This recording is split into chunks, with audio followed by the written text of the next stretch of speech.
Good evening. Welcome to another edition of Grounded Football Tottenham Hotspur on the First 11 YouTube channel. We had comments before we even come in from a certain Ladamus who come on, peeps. He couldn't wait. Don't bottle your stock like Spurs bottle trophies, of course. He loves it, man. He's always there waiting. I like Prime, but he's pushing it. He's pushing it with his Tottenham stuff. Oh, he loves it. He loves just jumping on and giving us absolute abuse for the club we support. But Alan, how are you, mate? A wonderful international break for yourself? I've had a great week. I've had a great couple of weeks, but yeah, the international break has been absolutely awful. Just haven't even bothered watching the England games. I just can't wait for the Premier League to be back. Thank God it's back this weekend. That's it. Yeah, definitely. Jacob, how are you, mate? How's your week been? Yeah, all good, man. It's been quiet. You know, you want to talk about Tottenham, but there's not really much to talk about with the international break. Like with you guys, I just don't see the point of it. The only time I like watching England or any other international team is when it means something, you know, friendlies and that. Just, I won't even watch it even if I haven't got anything to do. I'd rather go sleep. Yeah, I know that feeling. I haven't watched. I'm exactly the same as the two of you. I've not bothered watching any friendlies. Obviously, if there's any injuries, you know you'll read up on it on Twitter throughout the night. But... only thing that I've got to say, karma is a bitch, Chiellini. It's the history of the Italy not making the World Cup. It's fine. You're welcome. Hold that. Yes, that was one wonderful thing that happened during this international break, and that was the Italians being knocked out of the actual qualifiers. But we won't rub salt into the wounds, Alan. We're not that type of show. Please. Oh, I am. I've got no dignity. Don't worry about it. But no, Alan, you said it. We're back this weekend, Sunday, at home to Newcastle. Obviously, me and Jacob have just done the Coys.com show on Monday, discussing the rest of the fixtures. How do you think this game is going to go for us on Sunday? It's going to be a tough game. You know, if you would have given this game to me before Howe come in, I would have said easy 3 points. Now, not so much. Obviously, with their spent well, their team's getting better. So it's going to be a tough game. But I think, the break come at the wrong time because we started to, you know, it just looked like things were starting to get a bit better, like click a little bit. And now all of a sudden there's a break. So it's going to be a lottery coming back from that with all teams not, you know, training together and playing together for a couple of weeks. But hopefully solid 2-1 win for us. And we'll go from there. Prime. We've got another one from Prime here. It says, I have an interesting theory. What are your thoughts? England or the international? I've said this so many times as well. Yeah, I've said this many years ago. We are exactly like England. It's literally the international bottlers. Yeah, well, at least they can't blame us that much now because I think under Pochettino we had 5 or 6 players in the squad playing for England at that time. We were in the first team lineup at one point because you had both fullbacks, Dele Alli, Dyer, Kane, Winks even started. Winks in there, yeah. Yeah, even Winks was starting for England back then. Now we've only got the striker. We've only got Harry Kane who plays now. Well, on behalf of everyone in England, we apologise for giving Harry Winks to the England team. We apologise wholeheartedly. No. If we deserve to have to watch him every week, so do the rest of the England. I don't know. I don't wish that kind of punishment on anyone. I'll take that on my shoulders and my shoulders only. That's because you are weak, Alan. I prefer to let everybody else suffer at the same time. I'm strong. I can carry Harry Winks. Somebody has to carry Harry Winks. Hey, if my ass is burning down, so is everybody else's. That's the way it works in the world, Alan. Well, we do not condone arson on this channel. Let's just be honest. Let's put that out there. Yeah, anything arson, whether it's arson or Arsene Wenger. Yeah, anything like that. But Jacob, do you still stick to what you said on Monday night about Newcastle? Do you think it'll be a bit easier now with obviously the relegation distance they've got at the minute? They've obviously won quite a few games now. They've pulled away from that relegation, the bottom 3. Do you think it will help us at all this weekend?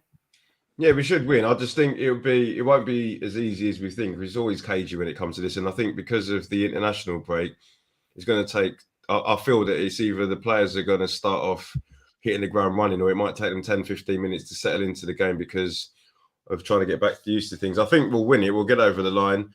But I just think if we're going to win it, it'd be by a goal margin. I think there'll be a few tense moments. I think Newcastle, if they had to win it to get out of the bottom three, let's say, then they'll be a bit more resilient. And if we haven't scored within the sort of first half hour, then it'll be problems for us. But I think because Eddie Howe will be saying to his boys, one more win and we're safe, they're just going to approach every game the same way and try and win it. And I think that will help us as long as our defence is solid and we keep Saint-Maximin quiet, we should be all right. No, I don't get this fascination with Saint-Maximin. I don't think he's all that. I don't see how you don't see it. Like, quality. Don't get me wrong. Don't get me wrong. He's got ability. He looks good on the eye at times. But his in-game decision-making is absolutely poor. I agree with you on that. He causes so many more problems for that team and all that. There's been players that can be playing for a bad team but still perform well and to a higher standard. And he has it now and again, a good performance. I think his last good performance was against Everton, who are awful at home. But, I mean, he's had I think in last 6 games, he's only played 3. But he's had a bit of an illness and a knock on that. But I don't think even Eddie Howe is... For me, Joe Linton looks the best and most improved player and best player in that team at the moment under Eddie Howe. Yeah. So for me, I just don't see it. I'm not saying I never say a player is absolutely shit, apart from a couple of Spurs players, but I can do that to my team. But, I think he's a decent player. But, when he puts on a half a season to a season of good performances, then I'll say he's a good player. But I just don't see it at the moment. I agree with you because I think what it is with the ability he's got, you'd expect him to be pulling up trees because realistically, the way he dribbles through and does everything, even I'll be honest with you and say that he should easily have 10 goals and if not 10 goals, 10 assists with the way he plays. But then when you actually look and deep it, he actually hasn't got that. And the way he plays, you'd think that that's set in stone, but it's not. So I think. And I agree with you with Eddie Howe as well, because Eddie Howe's commented on a few times and he said that he's a top player, but he needs to learn that it's not just about him, it's about the team as well. So I think that's why he's a little bit upset with him. Yeah, I mean, who do you see as the biggest threat to us on Sunday, Alan? Is there anyone, is it maybe a Chris Wood? Do you think he could cause problems for the centre-backs? Is it the Bruno Guimaraes in the middle? Is there anyone who catches the eye? So like I said, for me, for Newcastle, what I've seen of their performances, Joe Linton looks like the better player that's performed best and improved the most under Eddie Howe. Is Kieran Trippier playing or is he injured? Because injured, okay. Obviously, we know that he's a decent defender. He looks reborn going to Newcastle when he kind of dropped off at Spurs towards the end. I know there's been Athletic Madrid in between, but he's won a trophy there as well, isn't he? So he knows what it's like. Another player that leaves Tottenham to go on and win a trophy, for fuck's sake. But yeah, no, I'm positive Chris Wood is one of those people that always seems to bag a goal against us. Or am I thinking of somebody else? I think it is Chris Wood, isn't it? Who always seems to find a goal against us. He does score. He has scored a few against us with Burnley. I'm sure he has. Yeah, I'm pretty sure it is. So he's always a threat, and we've been seen, although we've got the back 3 or the back 5 progressing, it always seems that we can get caught out with balls whipped in and he's good in the air. So that's we've just got to control the midfield and I think we'll win it. Yeah, Jacob, what about the weak areas for Newcastle? Is there anywhere that you look in a Newcastle team that you hope Conte gets the lads to exploit on Sunday? Yeah, you I don't know. They do look a bit more solid. If you ask me this under Steve Bruce, then it'd be very easy because they had more weaknesses than they had strengths. But I think in midfield, they've improved. They've got Guimaraes. I know, what's his name? Shelby's injured and Hayden and stuff. So I think we can exploit them in midfield. I think Bentancur would have been important in this game because I feel that if he can pick up the ball and have opportunities to drive forward, then that'll be pivotal for us. I think it's the midfield we need to exploit. Down the whips, not only are Newcastle not that strong on the sides, we're not in particularly that great on the sides either. So you'd rather that battle be a little bit quiet and Doherty and Reguilon are kept quiet. So I think the midfield will be a battle because of the formation we play. I think if we win that and we can get the ball forwards quickly to Kulusevski, Son and Kane, then if we're doing that, especially picking them off on the counters, we should get a few goals. But we'll see how Newcastle approach the game.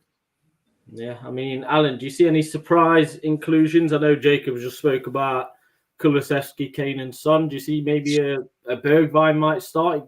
Goals in both games for the Netherlands. I don't know. I don't know when Sonny got back from playing for South Korea. Do you see any shock inclusions that you wouldn't expect? No, not really. And okay, it's great that Bergwijn does well for Holland, but I'm not having another Lo Celso in that starting lineup who plays well for their country and doesn't perform for Spurs. He can stay on the bench until he performs for Spurs on a regular basis, which whenever he gets his chance, he scores 2 goals against Leicester, great, but then he goes on to do nothing else since when he got his chance to start in the Chelsea game. Yeah, it was Chelsea, but you got to stand up and take those chances when they come, no matter who you play against. He didn't do it, and he hasn't done it for quite some time since he's been in the team, scoring the odd goal here or there. Just not consistent enough. So we've got better players in that position who, even when they're not playing at the best, I think give more to the team. So, yeah, I don't see him starting. I just think it'll be the same 11. Shut up, Prime. Shut up, Prime.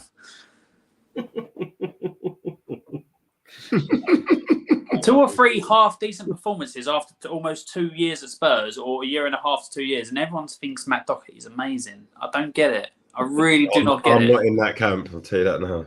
People that see a decent performance in 1 or 2 games and then go, he's quality because a game catches their eye. I'm sorry, no. He's paid to have good performances. Should I tell you why people do that, Alan? It's because they're surprised that he's putting in these performances. It's the just complete bewilderment that Matt Doherty can play well that gets them to think that he's the next Cafu. That's but then he goes and drops another 12 stinkers, and it comes around again, and people go, "Oh, I remember he done that one time. Great, he's done it 1 time, or 2 times, or 3 times in about 30 odd games." I'm sorry, no.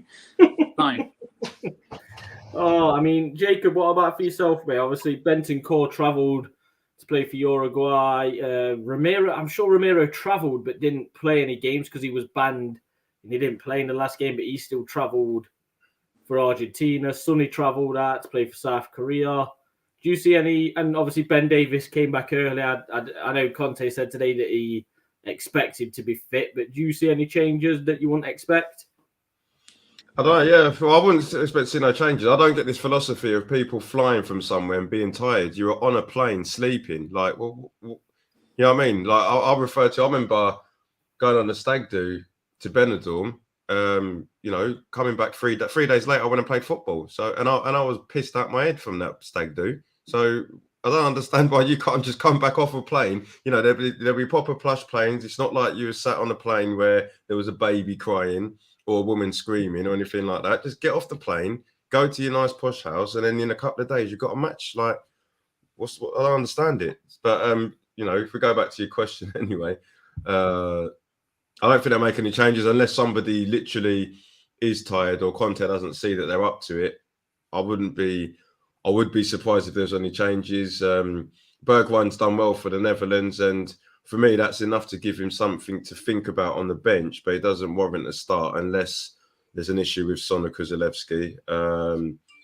Apart from that, there's no one else really that I would want in there. You know, Lucas Moura, I do feel a bit sorry for him, but it's just the end product isn't there. We love his endeavour and his drive, but Kulusevski's just shown that he can put in as much endeavour and drive with you, but he's getting goals and assists, so that pretty much puts you to bed. The back 3 speaks for itself. And so do the wing backs. So unless there's an injury or a bit of tiredness, I wouldn't expect any changes now. Yeah, and I mean, Alan, if this is a game we're expected to win, this is a game majority of Spurs fans, you'll say 95% of Spurs fans going to wanting to win. But like I say, me and Jacob spoke about it Monday on coys.com. Goal difference is absolutely huge. So is this one of these games that you got to go into looking for 3 or 4 goals to get above Arsenal's goal difference? No, I think those games will come. I think we've still got Norwich to play and all that. I think those games will come. This is Newcastle now are a much tougher opposition or proposition than they were back at the beginning of the season. And even then, we were going for a bad form. We only beat them by 1 goal. As far as, if I can remember right, I know we beat them the odd time here and there, but they normally do get points against us. They are kind of a bogey team of ours. So for me, this is the type of game where anyone will do. I don't care. 1-0, 2-1. I'll take any goal, any win by any goal. Goal margin. If it's better more than that, like 2 or 3-0, then great. But I see it just being a one goal in it. And like I said, it's one of them games where we need to win. Yeah, Jacob, are you the same? Are you looking at goal difference in this game, or do you agree with Alan where we've got games further down the line that will mean a difference? Yeah, I agree with Alan, because I said it last week as well. It's just about getting the results for me. Obviously, you don't want it to get to the point where we play badly in every single game and get the result, because that'll be very stressful. But if you got to the end of the season and you have played crap in all of them, but you've won a majority, then the most important thing is getting to the Champions League, because there's less hassle for us if we do get in that competition. So, you'd like to think there's a couple of games in there where you could get a few goals, because we've beat Everton and Leeds quite convincingly, and Newcastle at one point in the time were in and around that they were abysmal against Everton. Even with 10 men they lost. So you're hoping that Newcastle turns up, but I'll happily take a 1-0 once the final whistle's gone, but during the game I couldn't. We need to take at least a 2-goal lead. Yeah, and I mean, Alan, before we go into the player ratings for the season and you get kicked off with Galini to start this whole process off, I mean, this win could be massive. Like I say, Arsenal have got a really tricky game on Monday away to Crystal Palace.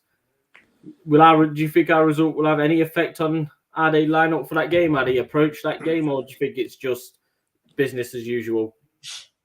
So obviously, I mean, people say no, it won't do that, but let's go back to when we were a young Tottenham team under Poch. When we played second and the teams around us won, we struggled and we let the pressure get to us. Arsenal have a young team, they have a young manager.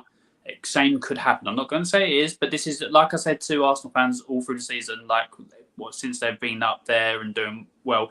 When it gets to the crunch, you've got a young team. If you're put under pressure, let's see what happens. So we have to win our game. If we don't, then obviously they love a free hit. They'll be like, yeah, free hit, we're in lead. But if we can beat Newcastle, then they have to react, and we'll see. Because they play the Monday night, don't they? Yeah. I'm positive they play the Monday night. So then they have to react.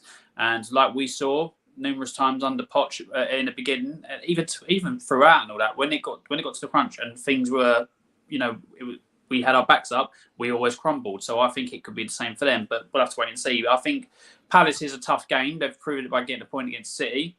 Obviously, they beat us earlier on in the season, but I think they've got a couple of key players out. So it's one of them where I think I've already predicted that this will be a game that Arsenal win anyway. So I could be wrong. I hope I'm wrong, but we'll see. Vieira, Vieira. He's an Arsenal boy. He's just going to be like, have fun. He'll be like, go on, Arsenal, score away. We've got a question from NS Sports TV. I think I know the answer to this. Who do you hate more, Woolwich or Chelsea? It's obviously it's Arsenal every day. No, not even a comparison. But the thing is, from what I've seen loads of videos of Chelsea fans being asked who they hate more than Arsenal or Spurs. And they always hate Spurs. They hate us more. I don't understand why. Everyone hates us, Alan. Everybody hates us. No, not everyone hates us. We're Arsenal's main rivals. We're Chelsea's main rivals. We're West Ham's main rivals. West Ham are that insignificant. When you get that flyer flying around and you go away, and give it backhand or something, get out of the way. That's what West Ham are. I'm sorry, no, I'm not interested in that. They can focus on us all they like, but no, I'm not interested. No, right, gentlemen. I'm going to ask you now about the players from this season. We've obviously had a lot of players play games for us this season. I will be asking you about every single one. So, Alan, you know where I'm going with this, my friend. Don't start with him. You are having our on-loan goalkeeper, the G-Man. And I want to ask you as well, Alan, how you think he's done in the games he's played this season, and if you were to keep him at the end of the season, if you was to buy out his loan, or would you just ship him straight back off to Atlanta and not think about him again? Ship him straight back. I think he's played a handful of games in the Cups and he's not done anything memorable. I think he's actually been quite poor in them. He's more busy in trying to rap than anything else. He's not pushed Lloris. Lloris has just been like, who are you? Get rid of him. Goodbye, 0. Is that it, mate? Anything else you want to say? End of. Done. Oh, God. NS Sports says, to be honest, I've never hated you guys. I don't know why our fans hate you so much. My biggest hatred is towards Arsenal. And Prime has like to chime in. if it makes you feel better, I don't hate Arsenal nor Spurs. I just laugh at both fan bases because it's funny. Can we block him? Well, actually, no. You might take me off the panel. Sorry, Brian. Please don't. You can't block the leaders of the channel, Alan. Yeah, I apologise, Brian. Nah, Jacob, I'll give you our actual number one, our club captain, France's captain, Lloris. How have you seen this season so far? And are you happy that we actually gave him his contract extension? I'll give Lloris a 6 because when he was under Nuno, he was arguably one of our better players. He was doing well, and I think he was leading towards getting the new contract and stuff. He didn't know where he was at. As soon as Conte come in, he's obviously decided he wants to stay. But then as soon as he signed the contract, we've seen a few of Hugo's little errors come back. So he's been good. I'm happy that we had to sign him up because getting a new goalkeeper, it can be a difficult transition. Sometimes you'll get a keeper and it works wonders like it does for Liverpool. And then you could get a new keeper in and it doesn't work so well. You look at Arsenal, for instance, they had ups and downs with Bernd Leno. They've stabilised it now with Ramsdale, but then it's a difficult one, especially when you've had a keeper beforehand that was so steady. So I'm happy we've kept him, but that needs to be resolved quite quickly because Hugo's not going to stay on till he's 40. We need to get a keeper in. But if you're going to get a keeper to replace Hugo and you're going to want a better one, I think they're more expensive than players nowadays. If you wanted to, let's say you went to Atletico and you wanted to go and get Oblak, you'd probably have to spend 100 million bringing him out of there. So it's one of those where I'm happy with Lloris now, but we need to get it sorted quick. Well, when do you start dipping into that part of the transfer market then, Jacob? When do you actually start looking for a replacement for Lloris? Someone who can come in, maybe sit on the bench for a season until his contract expires? For me, if you want to be serious, you need to go and get a keeper that Lloris wakes up in the morning, finds out you got a keeper, and he's thinking, "Oh shit! Am I going to be starting now?" Because we've seen Championship sides have 2 world-class goalkeepers. So Chelsea have done it in the past. United have done it.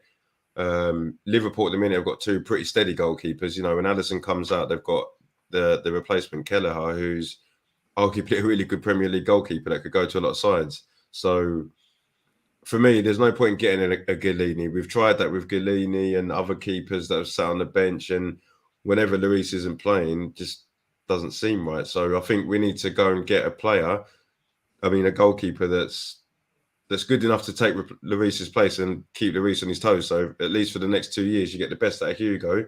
But if you don't get the best out of Hugo, we've got a keeper that's arguably as good, if not better.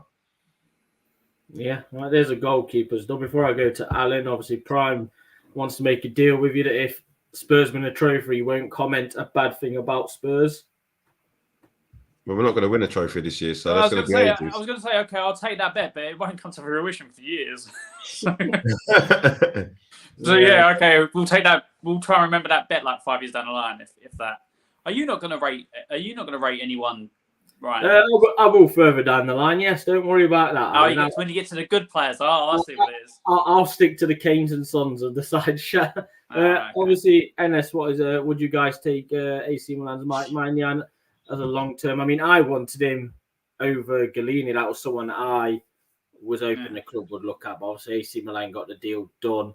He does look like a very good goalkeeper, and obviously a young French player who's waiting behind Lloris already for that spot. But even someone like Alphonse Areola, who's at West Ham on loan at the minute, I think he's an half decent goalkeeper. He's only on loan from PSG. He's only 24, 25.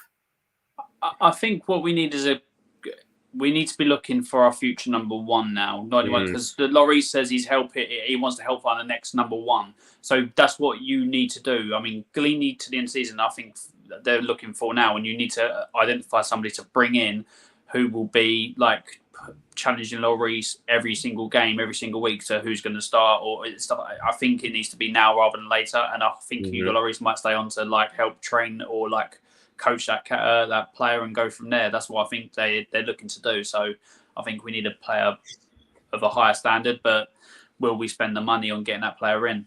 Probably not. I mean, obviously, he's on about Mike Maignan, still 26. not that young. For a goalkeeper, that's not old. That's young, that is. Yeah, he's still got 14, 15 years if they want it in goal there. He's also asked Melier of Leeds. No, I would not get him at all. It's not someone. I mean, another bet from Prime before I go to the next player. Spurs get top 4 instead of Arsenal this season, or Spurs just finish above Arsenal this season in general, then he'll stop. Okay. That's a deal that can happen. Yeah. That's not a bad deal. That's not bad, actually, Prime. I'm waiting for the plot twist. I'm waiting for the next comment. Prime's being too nice. What's going on? Yeah, there's going to be a plot twist somewhere. But, Alan, I'm not going to give you Doherty because you've had your say on him. So I'll give you our other right back in Emerson Royal. Oh my God. How do you think he's done since he's come into the league? Can't we swap? It's going to make it short and sweet. Absolutely woeful. Cannot believe we spent 25 million on him. He's awful at defending, awful positioning. He runs with his shoulders up like that as if he's not sure what he's doing, panicking on the ball, gets his head down, doesn't know where he crosses, just whips balls in blindly. You know, he's all out of position. He's absolutely awful. Get him back. Get rid of him in the summer. -10. -10. You are not messing around tonight, are you? Name me one thing he's done. Do you remember when he scored that goal that when he crossed the ball and it deflected in and he went No. So he didn't score that ball. He just blindly hit it in and he got lucky. He celebrated like he'd won the World Cup. No. Awful. I will take this. I will take this swap, Prime. I will take that swap. Are you Prime? What are you on this evening? No, that is ridiculous. I'll take Reece James 100 times over Doherty. You can't like Doherty that much. That's ridiculous. Now he's trolling. He's trolling. The Irish lads stick together, Alan. Wow. It's a brotherhood in Ireland. Prime will defend that man until he's retired, and then he'll move on to the next Irish. Prime's had too many of these, mate. Hey, I tell you what, when Doherty's left Spurs, he will then defend Troy Parrott, whatever minutes he gets for Tottenham. Exactly. That's the Irish way, Alan. We need it more on this show with you. You need to defend us in this type of manner. I do defend you guys. Spurs. I defend Spurs players when they perform for my team. Yeah, Prime with another goalkeeper, Gavin Bazanu. I think he's on loan from City. I think he's a City keeper out on loan at the minute. I've not seen enough of him. I can't comment on somebody I haven't seen enough of. Yeah, we'll see. And the one on top, what? He's talking to Jacob here. Well, obviously the one. Who are you supporting in the World Cup? England. Well, I support England, but it's like with a pinch of salt because all the animosity around it and the racism and all that. I'm happy for England to win, but I don't. If I'm honest, as much as I'll go with England, I'll support the African team. So if there's any African teams that get through, because mine don't, Tanzania just about make the African Cup of Nations. So there's times I've supported like the Ivory Coast, World Cup '94. I remember supporting Nigeria. So with Africa, it's just more like a continent thing, but. Like I said, I'm happy for England to win. Harry Kane's our captain, but there's a lot more to it. It's just with England, there's a lot of I don't know. I think the stigma around it and the issues that the players get if they don't bring the World Cup back and all the media and all that stuff. I don't like that crap. Well, I'm rather just stick to my. Who are you having, Jacob? Because after the group stages, there's a possibility of a next round between England and Senegal. Ooh. You'll see me with my fancy little hat on, mate. No. Do you know what he's going to do? He's going to have a half and half shirt. England half, Senegal half. Can't lose. No, just one of those, man. It's just like international. I like watching World Cups. When I was younger, I used to be fully, you got to support a country in that, but I just like it for the spectacle now. My main priority is Tottenham. You know, I'll put all my passion into Spurs. So for me, I can watch England play Senegal. I can watch France against Japan. It's like I just have the same energy. The thing I like about England is when you get down the pub and it's a hot day, and then there's just all sorts of shit kicking off. That's what I like about it for some reason. Don't expect that this World Cup. Not in November and December. You might have to wear your thermal.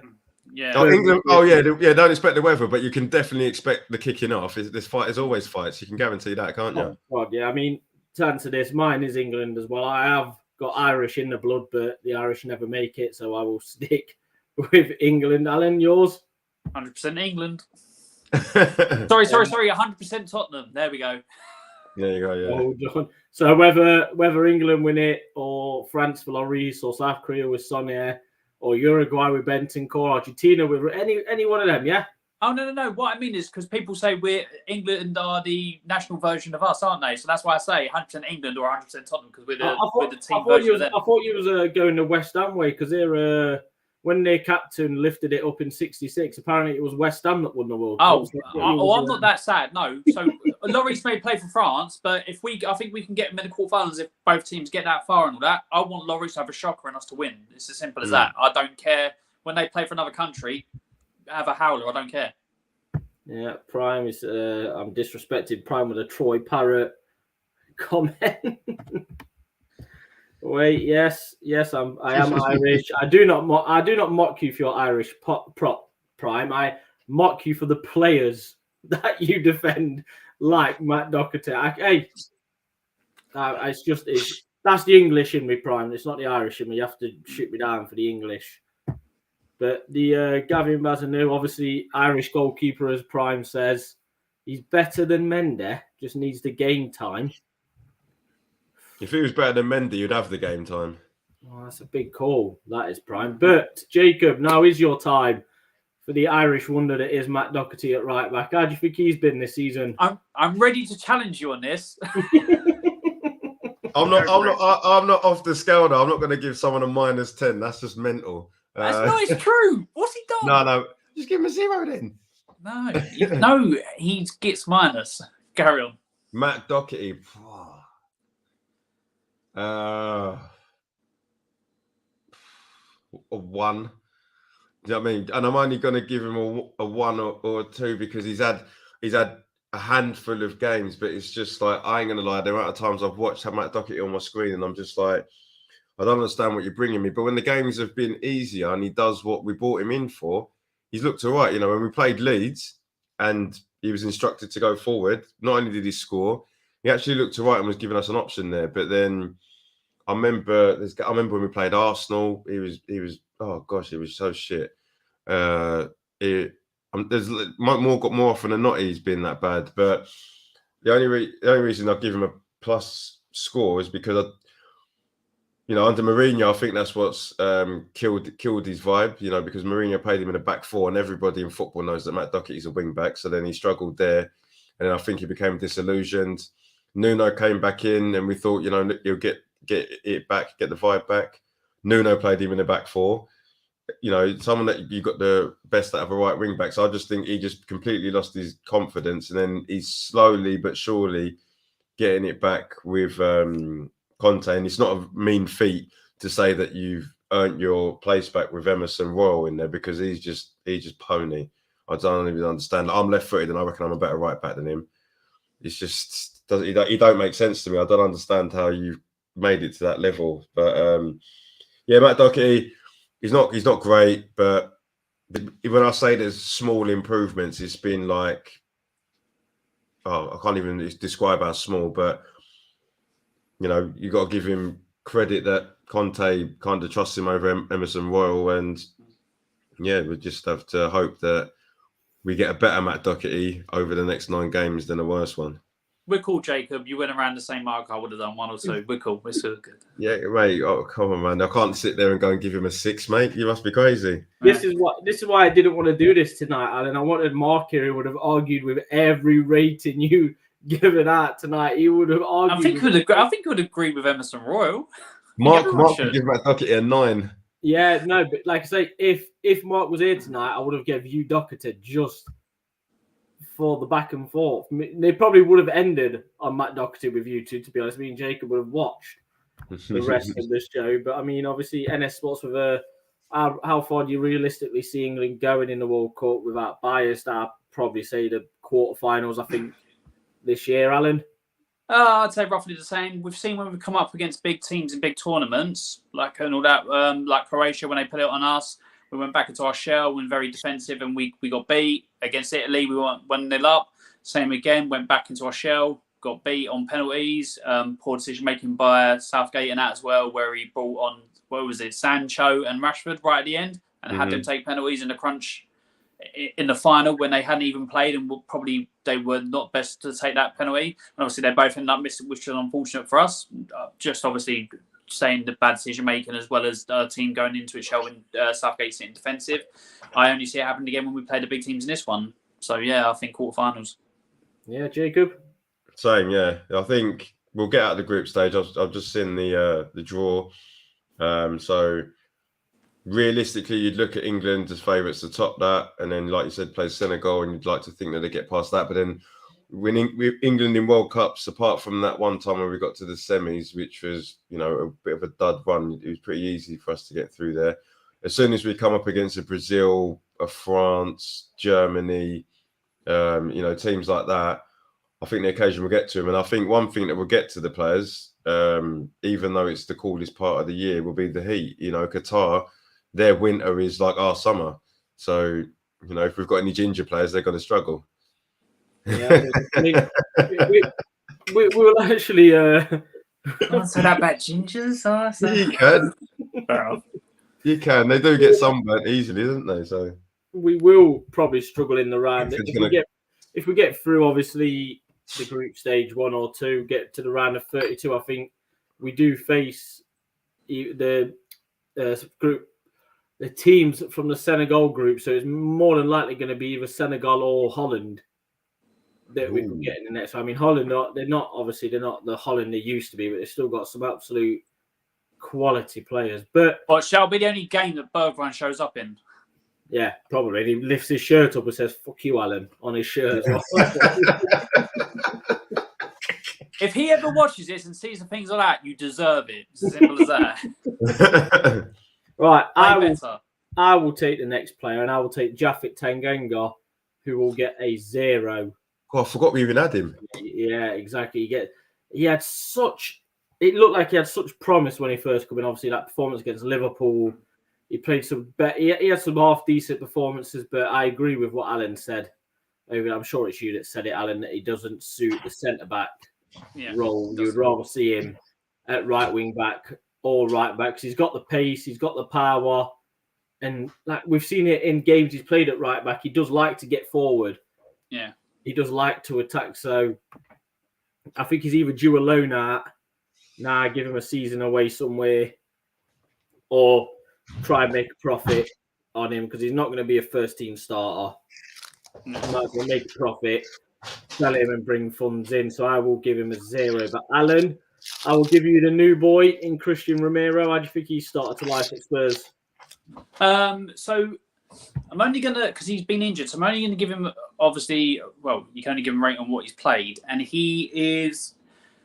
recently he's played really well. Like I think he's doing, for me, at the beginning, he was a bit too out of position because he was always willing to make the tackle. I think he's kind of grown. I think especially with like when you had him with Sanchez at the back, like Sanchez just was awful. But Romero and Dyer, they seem like they're working well together. So it enables Romero to go and do the type of fit tackles where he likes to go out and tackle and win the ball higher up the pitch and all that. It allows him to do that, and you see him performing better than what he was able to do it earlier in the season when he didn't have the same person behind.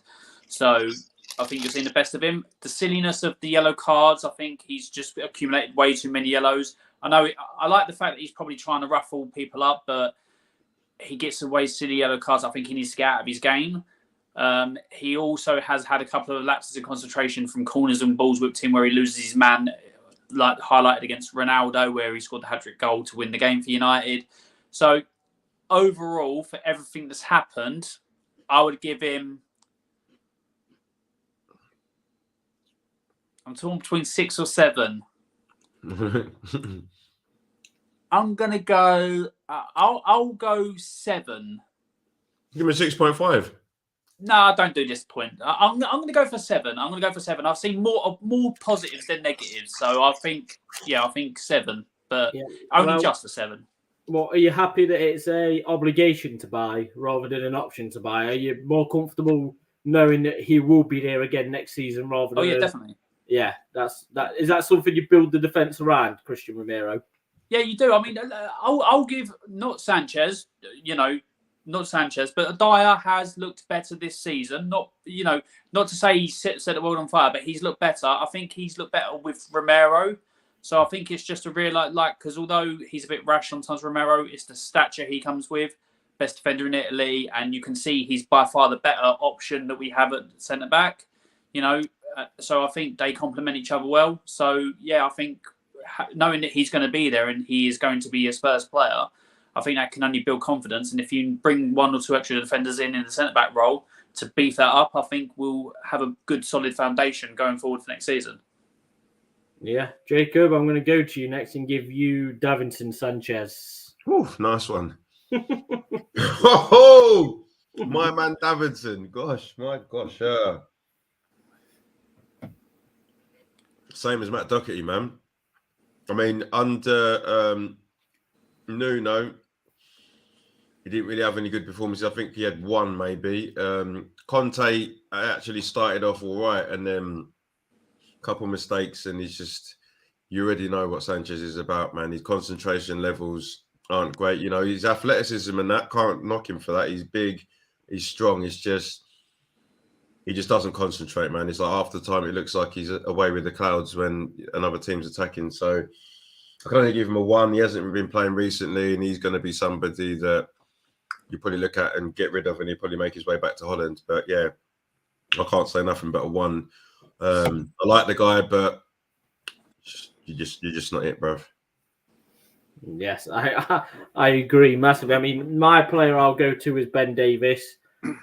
I'll give him a 5 out of 10. He's just steady Ben. You don't expect him to set the world alight. He's not there to set the world alight. You still worry, like he's one of the players that you would pick in the summer to upgrade on. One of the very first players that you'd want.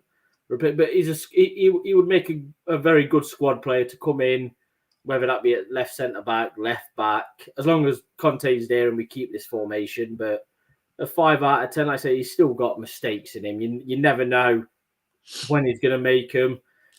Some games it could be brilliant, great tackles, great on the ball. Other games it could be absolutely woeful.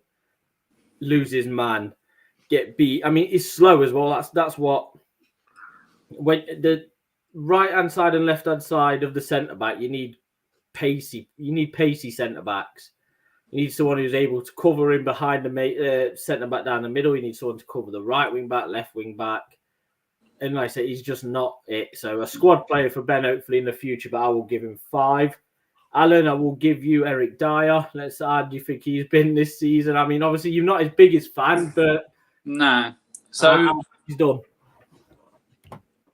I mean, so I'm not his biggest fan. I have seen improvements in him this season. I'm not going to lie. I'm not going to be biased, but he's still, for me, not at the level that will propel this team forward to win titles or challenge for trophies. I just don't see it. But he has improved. I mean, last season I had him about a 3 or 4. This season I think he's up to about 6. I think he has improved.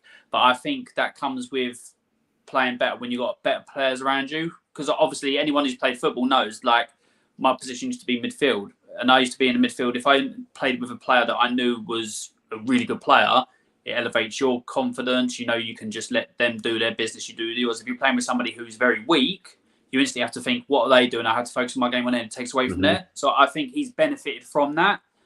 And he's benefited in the formation that we've had. So that's why I think his game's elevated. But he's still got mistakes in him.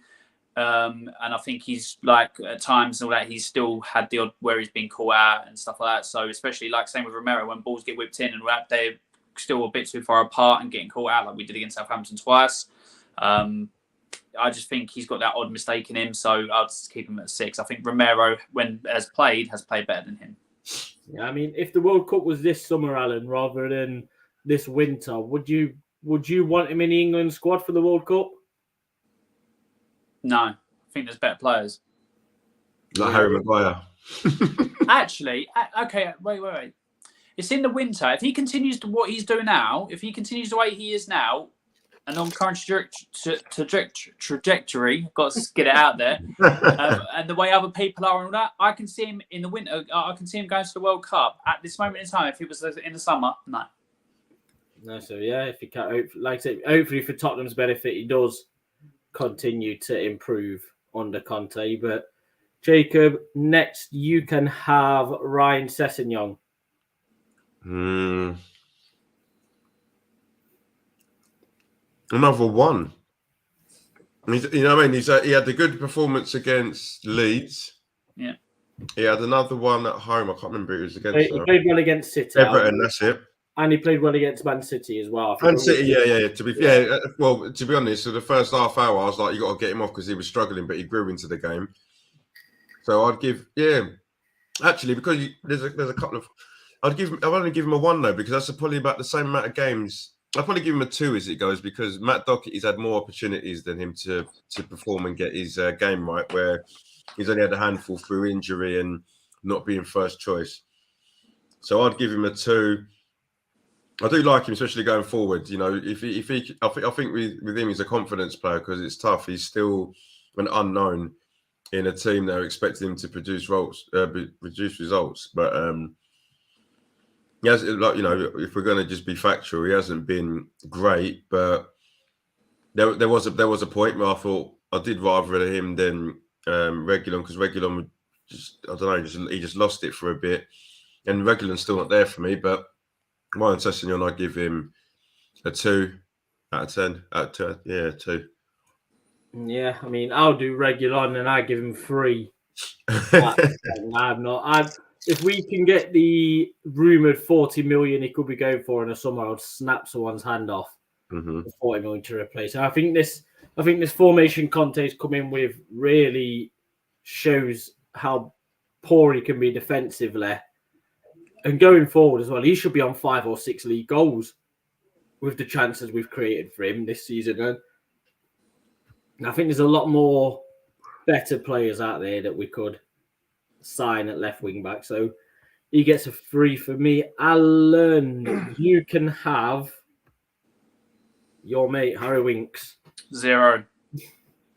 I'm sorry. No, I agree.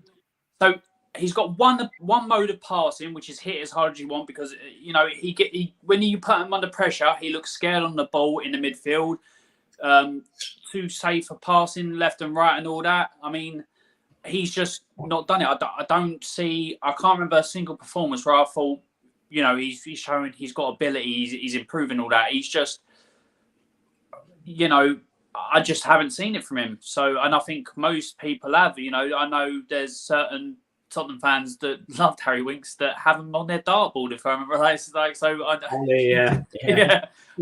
the other show to know that she has that on the dartboard. So yeah, even people that liked him, I think it's time for him to go. He should have gone in the summer. Daniel Levy wanted too much money from me. He stayed. I just haven't seen any progression. Yeah, I just don't think he's at this level, and I think we just need to get rid of him for however little we can get for him and just move him on and improve in the team. So yeah, for me, 0. Is this where we've got to take a loss, Alan? Is this where you've got to just cut your losses and say, you know what, we'll take 10, 15 million off what we wanted in summer and January, just get him off the books? Well, we wanted 40, so I think even taking 15 off is still too much. I think people would come in about 15 million, 20 million for him at most. I don't see. I'd just take it. You know, he's a product of our youth team and all that. So, you know, coming through the ranks. So, you know, it's still a profit. Club by paying him a wage if you're not going to play him and he's not at that level. So you might as well just cash in on him now. Yeah, Jacob, I'll throw to you Højbjerg. You should have got cursed on for that one, mate. Should have given him I don't have to worry about this. This is on you now. I don't care, man. Kirsty's going to come all the way from Hull to come find me. Højbjerg 4. I'd give Højbjerg I'm stuck between a 4 and a 5. I'll probably give him. I'll give him a 5 because I know that he's been rinsed out from Mourinho, Nuno. He's been rinsed by other coaches, so I think he needed a bit of time out. And plus, he never really had any worthy partners in midfield. I think Ollie Skip helped him out for a bit, but then Ollie Skip came in at a time where Højbjerg was off form, so he didn't look right. I think Bentancur's come in and give him a bit of a new lease of life because he can trust Bentancur to not only help him go forward, but remain in that position as well if Højbjerg decides to go for a wonder. Because I think with Højbjerg, he's a type of player that tried to take responsibility for everything because deep down he probably realises the midfield isn't good enough and it's, he needs a good partner. So I think, if you'd asked me about 2 months ago about Højbjerg, I'd have give you, a sort of score that you gave Reguilon, but I'll give him a 5 because he does work his socks up. He does try hard. And I've noticed that since Bentancur has become more in the lineup, he has played better. And as much as we all moan about Højbjerg, in your starting lineup, do you have him in or do you have him out? So I'll give him a 5. Yeah, I mean, I would do Bentancur, but I'm not going to involve him or Kulusevski. They've been here 2 months. And as good a start as we may think they've had, it's still too fresh on those two to rate so far. No, chuck them in. It's fine, Alan. They'd get better ratings than most of our team, let's be honest. Yeah, that's why I'm not chucking them in. It's embarrassing for the rest of the lads, Alan. I don't care. Which is why I'm going to give you Oliver Skip. So, unfortunately for Skip, obviously the injury came at a really bad time because I wouldn't say he was crushing it. He was doing what was needed to be done, and he was doing it quite calmly and for a young player. I think there's still a stat that with all the we were much better off with him in the team. I think only losing 1 when he was in Højbjerg as a partnership. We hadn't lost under them in the league or something like that. He's much for me. He's just a suit up a much better version of Harry Winks. He does everything better than Harry Winks. So that's how I can describe it. Good passing, good on the ball, good better positioning. Calm for a young lad, calm in the middle. I don't see him getting flustered or bullied. So I'd say for him, I'd give him a 6. Don Sam. Welcome to the Am Show. No, this is a Tottenham show. I'd give him a 6. Thanks, Sam, for watching.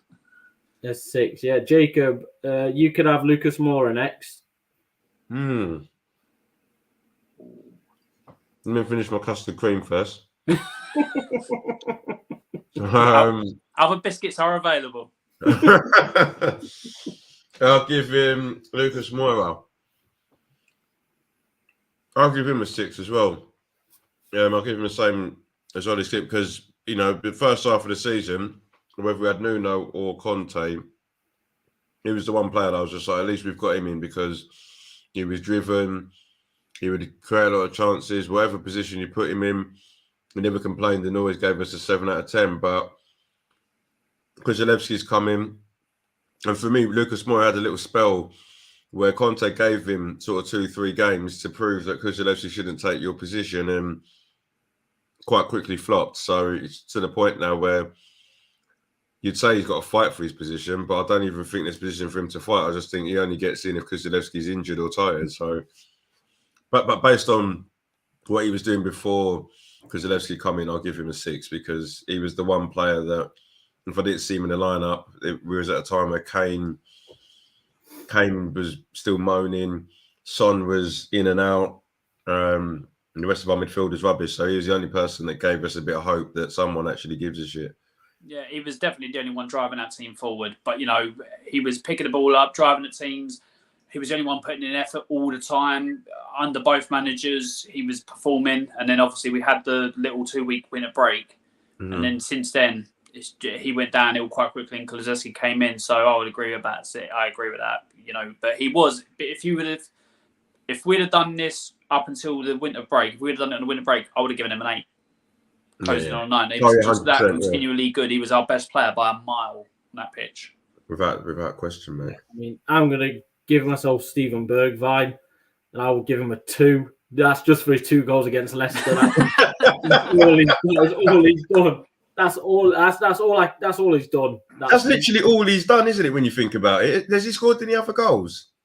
It feels like he scored another one. No, it got disallowed, didn't it? But it was offside against who? Who was it? Oh yeah, at the end of the game. So it wasn't another goal. He's only scored 2. No, you are right. Yeah.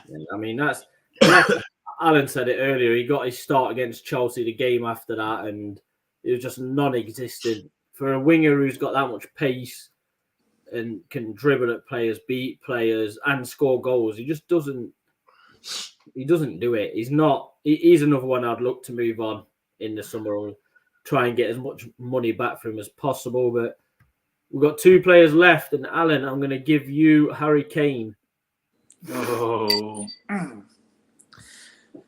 might get some criticism for this. I might get some Alan's going to do a good one here. I know he is. I was hoping that he'd get Kane. I might get some criticism here for any Spurs fan to watch this. Drum roll, please. 5. I knew it. And there's a reason for it. I still haven't forgotten the first third of the season when he didn't want to be here. It was quite clear the way he was acting and all that. Really bad performances. He didn't show up. You know, for me, at that point, he was getting 0 all day long. I'm not going to say he hasn't turned it around. Obviously, there's still been performances where he's gone missing, like against Burnley and stuff like that, although most of the team did, let's be honest. But he showed up in the Man City game. That's probably just twerking to try and get a move next season. You know, I think that's why he showed up in the Man City game. But his performances have got much better recently. I can't deny it. But for me, like I said, I want to see him get 20-plus goals and get us top 4 for me to, because obviously, if he had come in and worked as bad, you know, look how bad we've been and look how close we still are to top 4. If he was coming in and firing and there wasn't all that traction, we could be much further along than what we are. And he's a big part of that. Obviously, you've got people behind the scene who wouldn't let him go to say other. But his performance got much better. So for me, that goes from a 0 to a 5. I want to see much more from him now. I want to see him doing it continually in all the games left and get us top 4. So that's why I give him a 5 at the moment. And if we get top 4 thanks to his goals, Alan, how much could he go up to? About 7 or 8. 8 would be top. There's no way he's getting nowhere near a 9. Any Tottenham fan that comes on and rating and go, oh, he's at 7 or 8 at the moment, are forgetting, looking at what's happening now compared to the rest of the season. No. Oh yeah, you can't just bypass the first 3-4 months of the season. You can't. No. Even as someone as good as him, you can't forget. Yeah. Things like that. But Jacob, last one for you is Heung-min Son.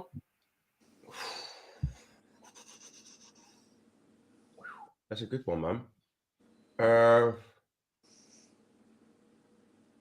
6.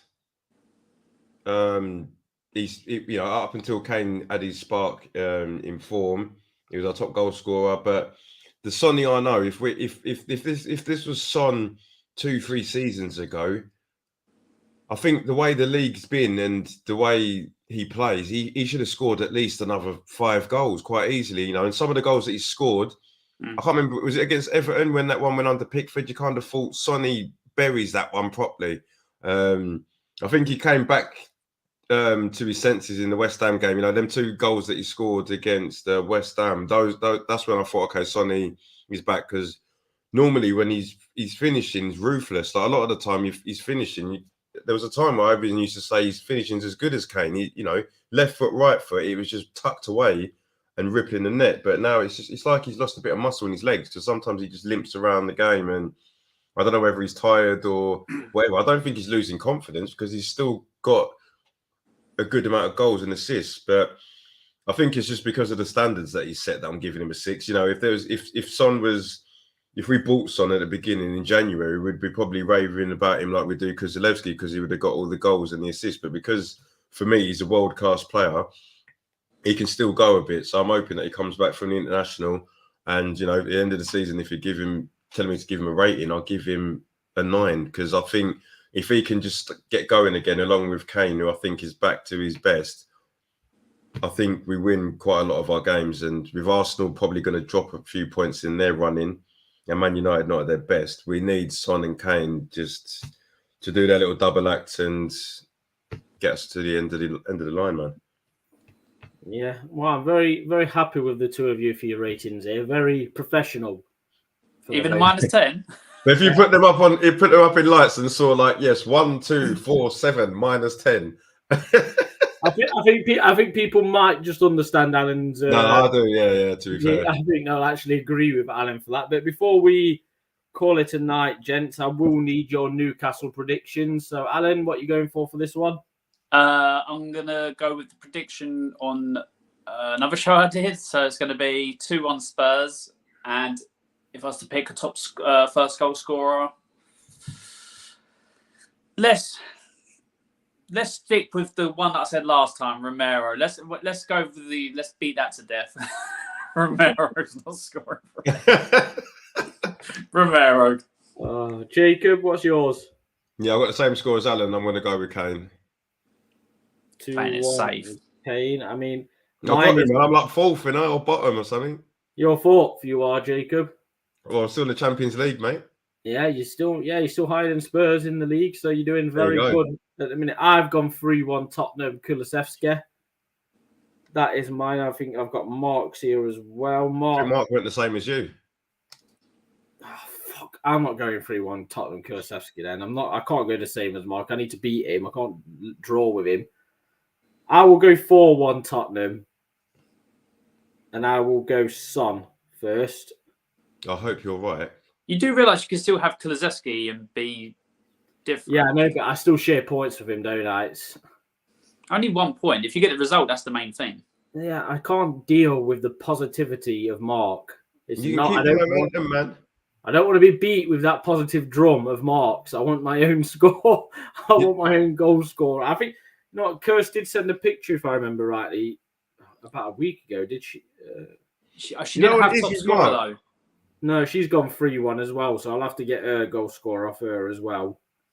I'll save your time, Højbjerg. I'm shocked. I'm shocked she's not had in most seasons, most games, sorry. But, gentlemen, thank you again very much for tonight. We will be back next Friday to discuss the Newcastle game. Hopefully a victory. It better be a victory. This game is at the Tottenham Stadium. Yeah. Not White Hart Lane anymore, unfortunately. It is. It'll always be White Hart Lane. It will, yeah, until we sell it to be called the Amazon Prime Stadium and anything like that. But gentlemen, thank you very much. Alan, would you like to let everyone know where they can find you? Yeah, you can find me on my Twitter handle. There it is. For some reason, it's not on the screen with me, but that's my Twitter handle there. You can find me on the terrace the football terrace after every Spurs game, criticising or praising, depending on how it goes. You can find me every Thursday/Friday and Sunday on EGTV, Gal's channel. We do Vibes from the Six, doing some predictions, but pretty much just bantering each other all stream long. Good watch. And then comedyspurs.com podcast once a month. I'll be doing that. And then, you'll probably be able to find me floating around Twitter on any space here, there, or anywhere. So, yeah, that's where you can find me. That nearly took as long as the show we've just done to tell everyone where they could find you, Alan. Hey, big time here. And everyone needs to watch out because Alan hopefully will have his own show at some point in the near future. Maybe next season. I'm looking for the transfer window onwards. So yeah, coming soon. Watch this space. Good times. Good times. If we don't get an invite on that, Jacob, we'll cut him off the show. You my boys. You'll get an invite. Don't worry. We've got to wait in the queue, haven't we? Yeah, exactly. To the back of the line. Speaking of invites, Alan, we've not had an invite yet, have we? We've not had an invite. No, we haven't, have we? We haven't, have we? No invites yet. Yeah, there will be one. Don't you worry about that. That's something. Standards. No. With me, that's the same with me. I was just looking on my one, just to get used to doing it myself and then get to the point where I start inviting people. Yeah. Sure. Yeah, you'll see, man. If you don't invite me, I won't invite you. You haven't invited me to begin with. You're the one who's got the show. Yeah, I'll wait until you get yours and then I'll be like, right, let's see. I see. No, I'm interested about. Yeah, so my one's just, the one up top. I literally do predictions, previews on games, only 5-minute predictions, nothing major. Previews, sorry. And I'll do a little bit of a segment where I have my own little rant on Tottenham, depending on whether they've pissed me off or we've got gas. So I'll do that every Tuesday. on my own, and that'll be the one where I will invite you guys on there at some point. Oh, now there's an invite. Oh. Well, I'm not inviting. I'm on my own, so it's not like I'm inviting other people. I'm just doing it on my own. Yeah. You know what I mean? But he'll get Mark on. Just for ratings, he'll get Mark on. He'll definitely have Mark on for the ratings. You'll have to go up, Mark. Start again, please, mate. And obviously, Prime has said next season a show where I just annoy Alan. Who wouldn't want to see that? You don't annoy me, Prime. Prime, I need to ask how are your sideburns going? You still got them going on? I just need to know because they were quite good last time. Just need to know if you still got your sideburns going. Well, while we wait for him to do that, obviously my Twitter handle at RyanMadam1991. You will find me every Monday on coys.com. I think Jacob's back on again on Monday with myself, Carl and Patrick. It's just been on the Monday before. You'll find me there at 8 o'clock every Monday, which is great fun. Obviously, when we win, every Tottenham show's great when you win. Hold on. No mention of sideburns. Oh no, now there is a mention of sideburns. I tell you what, it's a bit intense. This is Alan. You look a bit excited. No, I'm just asking a question. Damn. Hey, look, honestly, he had the sideburns of Elvis Presley. That's what he was looking at. That was like a child who would ask for a certain present at Christmas and opened it and it was completely different. Yeah, I got books and I was like, no. Gentlemen, thank you both again very much. Next week we will have Mark back. There won't be a show. When is it? 15th, you said. 15th, yes, there is not. Thank you, Alan. I forgot myself. There is not a show on the 15th because I'm selfish and I'm taking my children away for the Easter break. No, you can't. No, I'm sorry. I'm not allowing it. Sorry, Alan. I'll try. First things first. Prime, have you seen this? When Prime starts paying me, I'll cancel holidays. And then we are without the one and only Alan for the 22nd. We may see him through the night. He's got a reputation for calling in through the shows when he's out the night. So we may see him. And Alan, I cannot confirm nor deny.